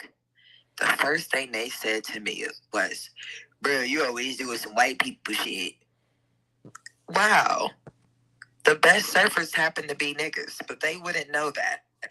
You know what I'm saying? I don't. That's interesting. I never know that. I don't know why we think hood niggas are so fun. Maybe is it the danger? Like, is it the thrill of, you might get shot up in the car? Is it the thrill of, ooh, the police could pull us over and he has a fucking kilo in the bag? Like, what is it? Like, these offensive people like that need that level of excitement, they're just boring people. And in order to break themselves out of that level of boredom, they need extreme levels of, but on their own, they need other people to entertain them. So they're just boring people. And I just want to say, I don't care what anyone says, Christopher, this is programming. These people are programmed. They're programmed at different levels. And people can't escape their programming. They're always going to pick other people like them because that's what they're comfortable doing. It's like the Goombas in Mario Brothers. Look, they don't know it, but they're just programmed. Like, it's just what it is. They're gonna make these decisions because they're just limited. Like, they just can't help themselves. No, he's right. It definitely is a limitation. And I have to say, Offensive, you're just very mature, right? You either always were very mature, very intelligent, and you could see through the bullshit, or you had somebody like guiding you and saying, hey, don't go that way. Hey, don't mess with them. Because if you don't have that, then it's easy, to be blinded by that. And that's, I think, really, seeing both sides. We were blinded by it because honestly, we didn't know any better. And you're being in the hood, you know what I'm saying, like that. And you got these cats riding around, and man, my favorite is the '87 Monte Carlo with the T-tops, man, black on black on black, with the things bumping and the spoiler in the back. You can't help but to be like, damn, what's he doing with the long ass, curl? Because I'm 45, so this is how they was rocking with the big ass gold chains. You'd be like, damn, what's he doing? That's all, and we were dumb. We didn't know any better. I think for me, I got to see both sides of life. You know what I'm saying? I got to see what it's like growing up in an upper class neighborhood. I got to see what the fuck life is like being in the ghetto. And I'm gonna tell you, I've never liked the ghetto shit. To be honest, Black people from the ghetto have always made me feel out of place. I can never be comfortable with them. You know what I'm saying? Now we might be able to relate on certain things, but when I look back at it, a lot of those things were like surface, and that's why those relationships really didn't last long. And I'm talking about socially, like even homegirls that I've acquired throughout my years, and they were from the hood and that's all they knew. It's like the moment I'm sitting there even trying to show them something different, they not really too much interested in what the fuck I want to do. You know what I'm saying? They want to have game night. They don't mind bitches from they don't mind bitches from the 40s popping up at the house party talking about come outside, bitch, because I'm going to shoot y'all. I did. You know what I'm saying? Like, I don't, who is these crazy Crip bitches outside? Do you understand me? I didn't like that. So the moment I'm like, you know what, y'all? I live in Silver Lake. How about I host us a game night? But my idea was a game night was us actually going out, like drinking. And I had bought everybody tickets to actually go to a fucking escape room. Can you believe these bitches tore me the fuck down? Luckily, I was able to get refunds for the money that I spent on the tickets. And this is when the escape rooms first came out, so they wasn't even that expensive, right? Luckily, I was able to get refunds. But in that moment, I swear to God, the way these bitches tore me up, they were just mean about it. They weren't trying to go outside of what they know and then trying to make it seem like I was the problem. Then got mad at me the day I cut them off and started hanging out with my friends that I'm like, why am I trying to force myself to fit in these environments? And usually when you grow up in diversity, it comes with adversity because you're struggling trying to, fit in with the Blacks. But in reality, bro, I'm a fucking emo, punk rock, artsy, fartsy, nerdy ass kid, and I've always been that way. You know what I'm saying? My best friend was Asian growing up. You know what I'm saying? My other best friend was fucking East Asian. You know what I'm saying? Like I've always been able to get along and been adaptable with different groups of people, but for some reason, when it came to my own people, they were never really accepting. And at some point, I had to realize, like, okay, let me stop trying to fit in where I don't belong. And some of us actually did struggle with that. And then you got people who also, like, all they know is the suburbs, right? Like, I have a friend, all she know is the suburbs. She grew up in one of the whitest cities in Texas. And this is my best friend, right? She loves the hood shit. She loves the niggas. We're two totally different people. I will tell her, girl, leave these niggas alone. They ain't shit. Guess what? She loves the niggas. They're exciting. They make her heart jump. She's worked at instead of going to go work at a bar in Beverly Hills, do you want to know? She went to go work at a bar in Inglewood. She's seen niggas die. Yeah, she's seen niggas die in that hood at that bar that she was working with. Did she quit? No. She kept going back. She kept working there. She liked being in the fucking environment. Bro, I do believe that there are people out here that just like the thrill of what they don't understand. And that's something that, because when I think about it, a lot of these women that get pregnant by these hood niggas, when you look at their background, I could take my mom, for example. My mom went to Catholic school. She went to one of the best Catholic schools ever. Her baby daddy, first baby daddy, my daddy, hood nigga. He was smart, don't get me wrong, but how did we end up here? Mm-hmm. You seen him in a shootout, and you was like, ooh, I like him. Literally, my dad told me that, and I was like, what the fuck? Like, what the fuck? She's like, yeah, G. She's like, yeah. Bruh, like, bro, I swear to God, when Nacho, when he told me that, I was like, I don't know who I'm more disgusted by, you or her. Because, like, you know what I'm saying? Like, why did you leave her because you literally ruined her life. Like, what the fuck? Literally, I don't know who I'm like, Dad. That was a good when one. You knew this little Catholic girl came to you in her motherfucking Catholic school uniform, why the fuck did you not leave her alone? And you want to know what You want to know what he said to me? Well, she was different from anybody I ever experienced. Like your mom, she was just so different and she was so sweet. And I'm like, y'all are fucking disgusting. But he ended up cheating on my mom with a hood bitch.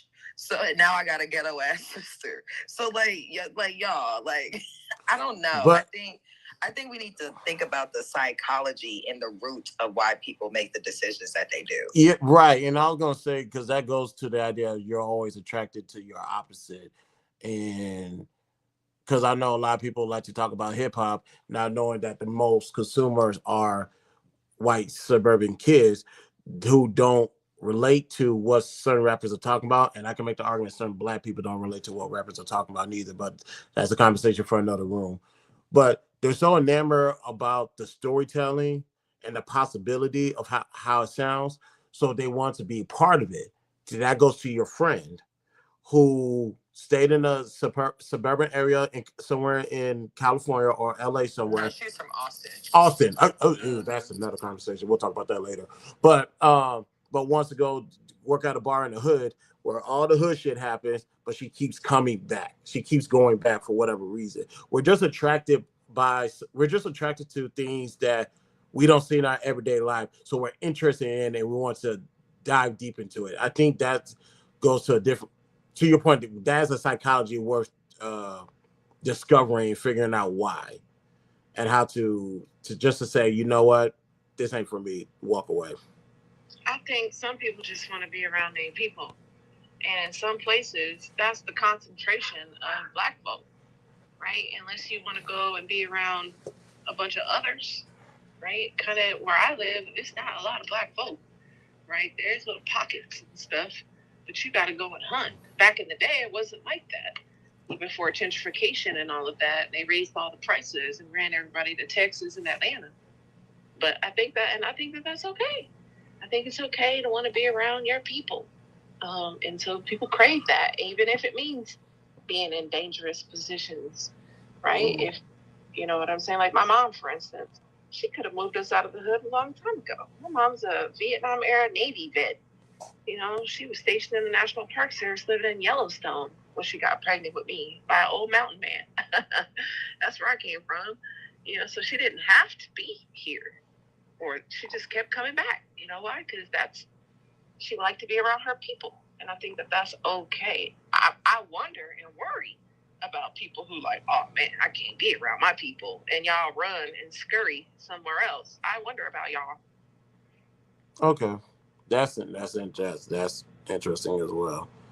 But I'm glad of this conversation because I was going to talk about self-sabotagers and self-sabotagees, which one you identify, but that's a good conversation. I appreciate that. Thanks you guys. Again, this is the BTSI Streaming Host Crystal Day. We are simulcast live from Clubhouse, YouTube, Facebook, and Twitch. The other destinations will be added the next time we do another stream. Kenny, what's up, man? What's up, dog? How y'all doing? Good. Let's get into it. This will be our last topic because I realized that it's past. We passed the 90-minute mark. I'll tell you guys this. When it comes to self-sabotagers, I'm the king of being quote unquote a victim. Being a victim when it comes to dealing with people who want to self-sabotage a relationship. I've always been a victim. I never self-sabotage anything. So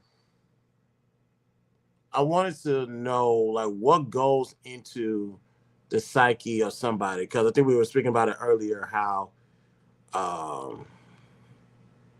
you want, I guess it's something that's too good to be true. Like you found literally the person that you're looking for and you messed it up. You fucked it up royally. Or another aspect of this is so good to be true, I'm going to fuck this person over because this can't be real. There has to be something to this.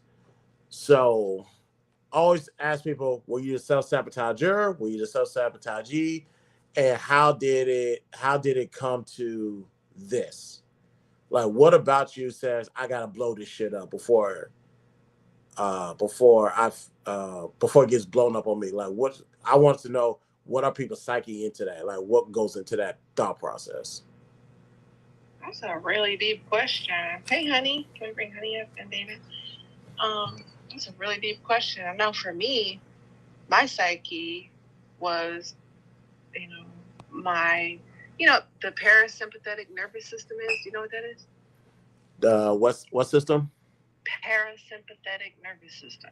Oh, I'm listening. What's that? You know what that is? So that's everything that's happening in your body without you consciously regulating it. How your organs are moving, your heart beating, even your breath, right? That's called you have the sympathetic and the parasympathetic. And so for me, if I have stress in the back of my mind, or I'm going against my core values, eventually my body turns against me, right? I could get hives, I could get rashes, I could start breaking out with blemishes, hair getting patchy, gaining weight, right? To the point to where I could look in the mirror and not even recognize myself. And if I get to that point, I'm gone.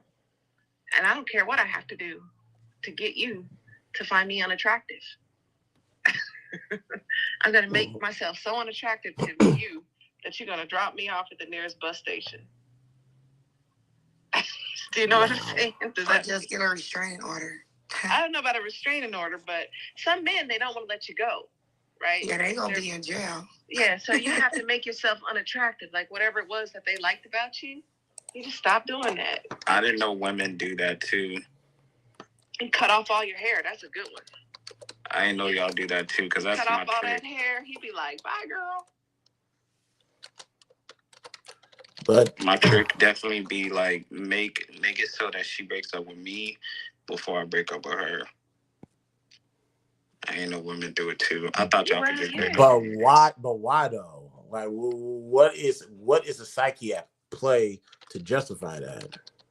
My psyche is that I feel like when women register rejection a lot, different from men. So as a man, it's kind of like I'm anticipating like either a reaction of anger, extreme sadness, or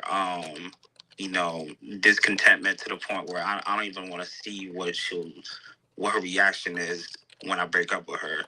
So instead of doing that, let me just go ahead and just make it so she breaks up with me. So I don't have to deal with like, well, why do you want to break up? I thought we were doing so well. Because with that conversation, she's going to end up convincing me. It's like, you know what? Like, maybe we could work this out. Like, I'd rather her just break up with me, that we don't go back and forth.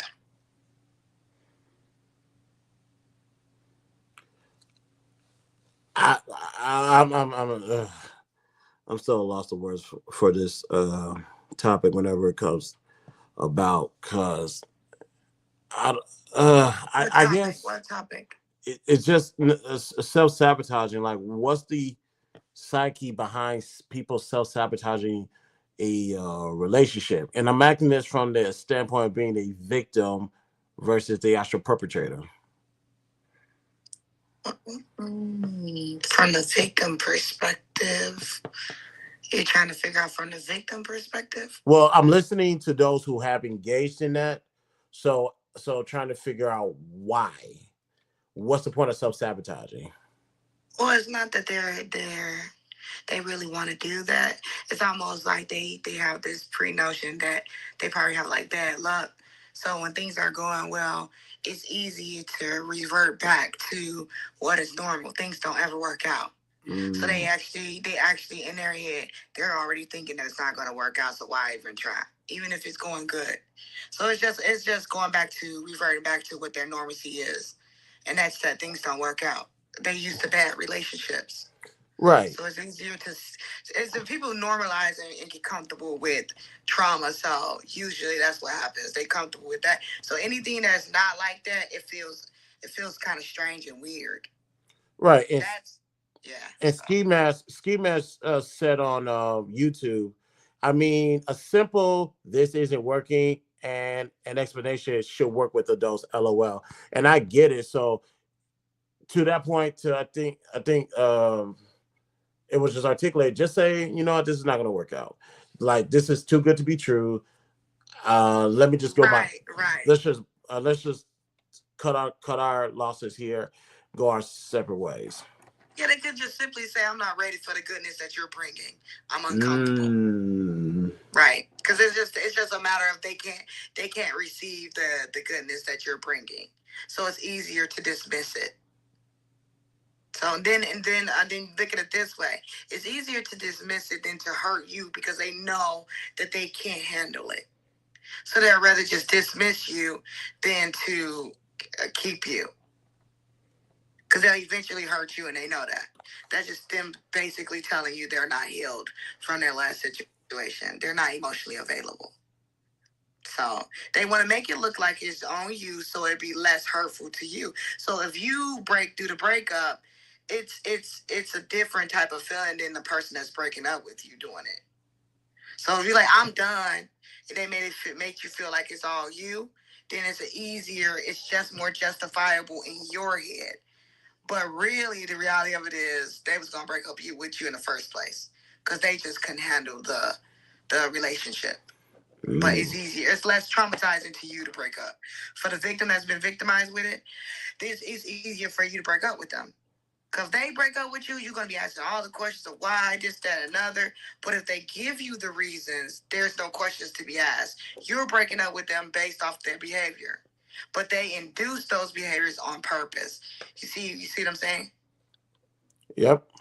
I think another thing too. So then you become less. You're not as traumatized as it would if it was the other way around. Go ahead, Prince.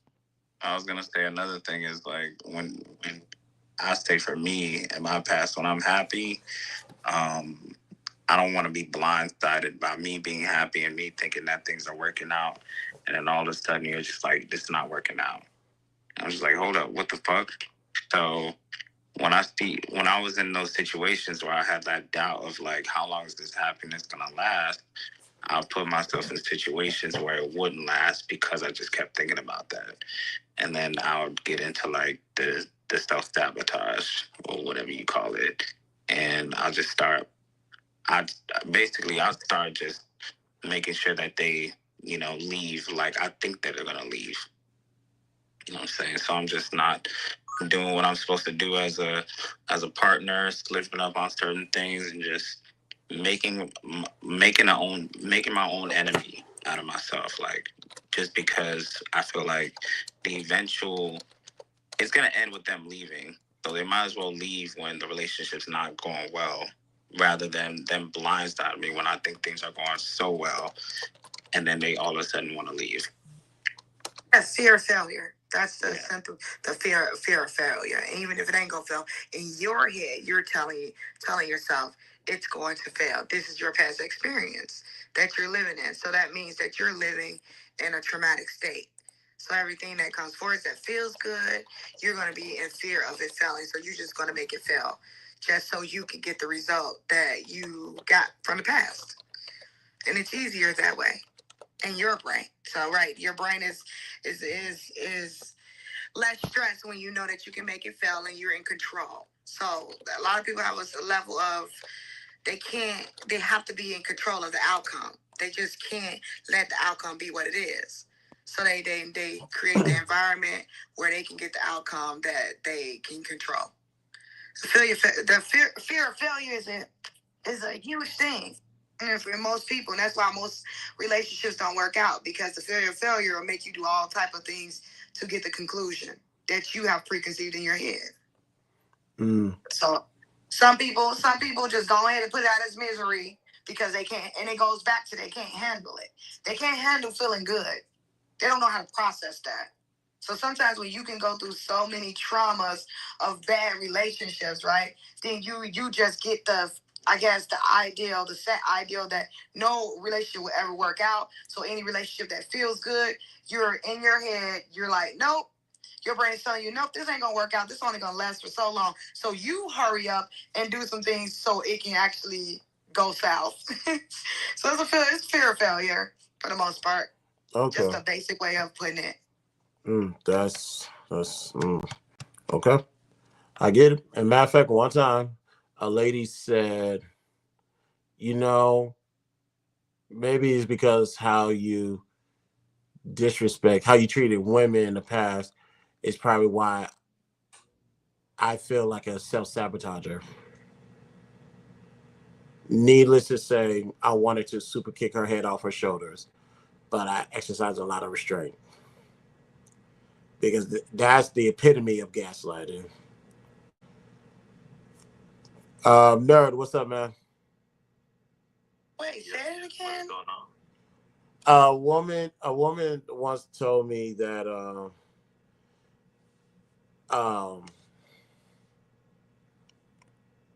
the reason she's acting the way she's acting is probably because of how I treated women in the past. Wait. Exactly. She said the way you wait. Exactly. Has something to do with the way you treated women in the past? That, ladies and gentlemen, that's the epitome of gaslighting. Yes. So wait, hold on. So let's just break this down. How she acting has something to do with the way you treat women in the past. So what is she saying? That the energy that you're giving off is the same energy that you're giving That's what women? Yeah. And she's picking up on it? That's what she's trying. She's your karmic lesson. Yeah, she's trying to apply that. That's predatorial. Oh, wait a minute. So she's telling you basically, I'm just go ahead and break down a little bit more. So she's telling you she's picking up the sense that you treated women terribly in the past. So she's basically making you pay for all the stuff that you did to other women. Mm-hmm. So she's putting herself in a sense of a karmic Yep. debt payer. That's the goofy bitch. You know what that's called? That's called a predatory woman, and that's weird for her to even say that. Now, even if it was true, let me just say this. Even if it was true, because I do believe that some people can be your karmic debt payer or whatever, but for them to say it out loud and know that and aware of that, that right there is weird. Because usually when someone end up being your karmic debt payer, they don't even know that they are. They just end up being the one that got away. Mm-hmm. Because you as a man couldn't receive their goodness and deal with them properly or handle them properly, so you miss out on the you get what I'm saying, the opportunity to love a great woman. That's a little bit, but people that say that out loud, yeah, run from them. Absolutely run from her. Mm-hmm. Yeah, that she sounds like a yeah, that's predatorial. That's weird. That's weird. When she told me that, I was like, what? I was like, no, we're not doing this. No. I'm just going. Yeah, that's weird. So she's gonna be a butthole because of what you did in the past. That's weird. Okay, yeah. Run from her, block her, delete, ghost, whatever you need to do. Oh no. That's nothing to worry about. But nerd, what you think on the topic? Go ahead, nerd. Yeah, so I came in when David was saying this thing, and I think it's just it is what was I gonna say? It's like some type of weird psychological, like I put in the chat, a vicarious trauma that they're weaponizing into the future. Just coming up with just, like I said, taking shit out of a hat to make an excuse on. And why would you leave when things are good? To me, this is a sociopathic tendency. It's almost like you want to destroy something good instead of send a message that, hey, I don't like the way you're treating me. Like, my pops left my stepmother because she literally risked his job by filing a false domestic violence charge. So that makes sense. But that's like him leaving during my sister's birthday. We got different mothers, so that's like up and leaving during my sister's birthday, everything going good, and he just says, "Fuck you, bitch." Like, it's very strange to do that.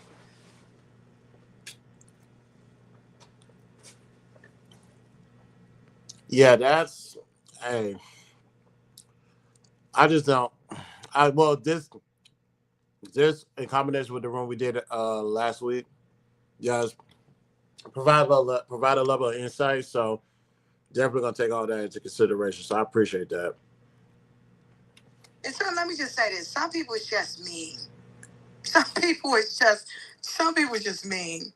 Okay, so yeah, some people that know that they can't be kind, they know they can't be a good partner. They know they can't, and so because they don't want to, they really don't want to. And I'm just like, if relationships is not for you, don't get in a relationship and make somebody I ain't gonna say make somebody fall in love. How does somebody get emotionally attached to you and have feelings and stuff like that, and then decide that okay, I seriously can't do this. I'm not a relationship person. Some people they just can't be in a romantic or intimate relationship. They're better just doing, just like platonic relationships and stuff like that, or just staying on the field and playing around. Some people can't do those type of romantic, intimate relationships where they have to be selfless and all those different things and put in the effort. Some people just can't do it. They don't even want to. They don't have the capacity or ability to do it. So so we dress up as self-sabotaging. Some people is just not cut out for that. And they need to stay in their lane. Understood. Understood. So we are at the 2 hour mark. We're gonna go ahead and end the room and end the live stream. I want to take a moment to thank everybody that pulled up from who pulled up today. Content, Respect Your Jaw, Yums, Elegant, Director, NPC, Offensive Person, The 100, Nacho, Cassie, Courtney, Katie pulled up for a little bit, David, Prince, and Honey, and of course my guy Nerd. I appreciate you guys for pulling up. Those who are watching on YouTube, Facebook, and Twitch, thank you guys for tuning in. On your way out, remember to, you want more content like this, subscribe and share. Follow me on all social links are located in the description. On the road to 1,000 subscribers. Once we reach that goal, we will do a Cash App giveaway show. Again, and those on Clubhouse, listen to the replays. You guys have any questions, please let me know. We will be back on Clubhouse tomorrow. What are we talking about? Let me double check. Oh, tomorrow. Sometime tomorrow. I know I have it set for 12 noon, but it's gonna be sometime tomorrow because I just remember I got some things to knock out tomorrow. So yeah, everyone's measurable. The problem is you. We'll talk about that tomorrow. Thank you guys for tuning in. BTSI show, Christopher J. Talk to you guys later. Peace out. Y'all have a good one. And on the YouTube side, you guys, like I said, keep in contact, keep in touch. I'm back, and I know some things I posted on my. Some people wanted. Actually, let me talk about this before. Why I still got you guys here. On my post, there was some things that I typed, and a lot of people are wondering who am I talking about or what am I talking about. I'll put it like this: whoever read that message, they know who I'm talking about, and they need to understand that I don't mind people living in their delusion. But if you continue to, and let me put it like this, just because I've been gone, that means I haven't changed. I haven't changed. Meaning I'll still hurt your feelings. I'll still, in a cerebral way, I will assassinate your character and I'll just obliterate everything about your existence. So when you guys go back and read it, you can put two and two together. Not who I'm talking to, but what the conversation is pertaining to. All I'm going to say is this: be respectful to people's beliefs. and let's not cross that line, because I can take it to hell. At any time, I can take it to hell. If some people say I still don't understand what you're saying, Chris, let me put this in layman's terms. Don't fucking fight with me, nigga! Rookie mistake. Don't do it again. Don't do it again. That's your one final warning. That's your only final warning. I'm dead ass. Be respectful moving forward. But other than that, I'm back. It's good to be back. We will see you guys later. BTSI show. Extraterrestrial. Like an extraterrestrial. Extraterrestrial. Doctor? Like I don't belong. I feel like I don't belong. Like I don't belong. I feel like I don't belong. Extraterrestrial. Extraterrestrial. Extraterrestrial. Extraterrestrial. Like I don't belong. I feel like I don't belong. Like I don't belong. I feel like I don't belong. Extraterrestrial. Extraterrestrial. Extraterrestrial. Extraterrestrial. Extraterrestrial. Like an extraterrestrial.